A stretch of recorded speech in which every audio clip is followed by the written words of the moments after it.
demand for intensive care beds is expected to come in 2 to 3 weeks.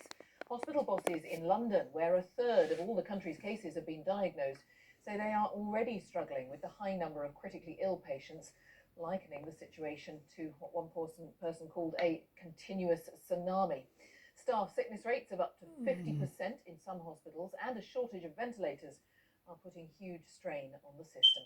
Lauren Moss has this report.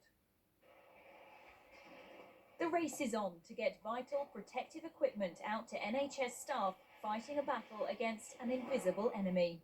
Boxes of masks, gloves and goggles are being delivered in their thousands, but still many medics and nurses say they're going without, ahead of what could be a tsunami of coronavirus cases in the coming weeks.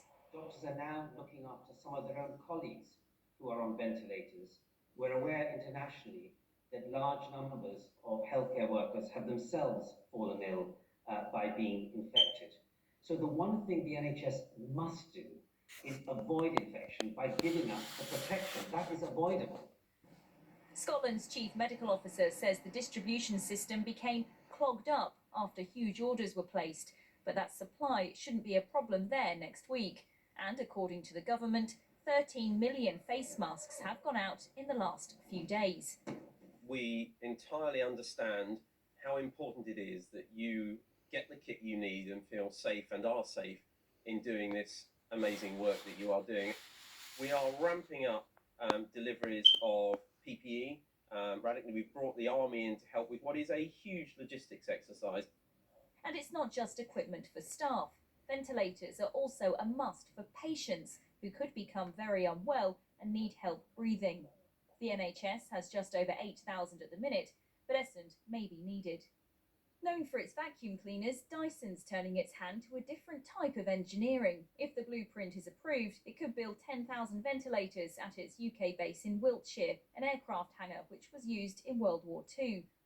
As people stay home, hope is also turning to an antibody test, which could detect if someone has already had the virus.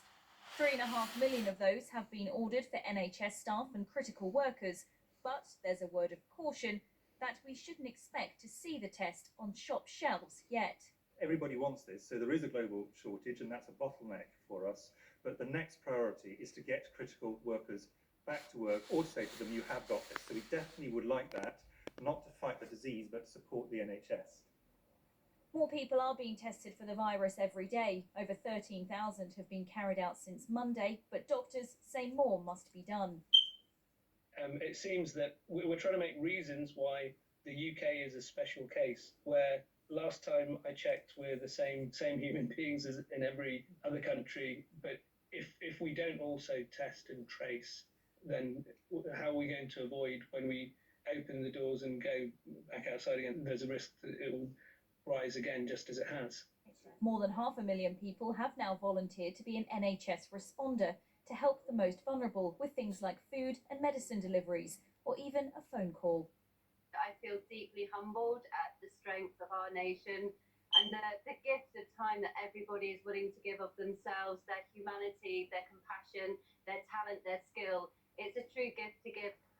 And following in the footsteps of other countries, tonight everyone around the UK is being invited to clap for carers as a thank you to those facing the brunt of the crisis. Lauren Moss, BBC News. Well, our correspondent Richard Galpin is with me, and so the feeling at the moment is that the peak is 2 or 3 weeks away. So how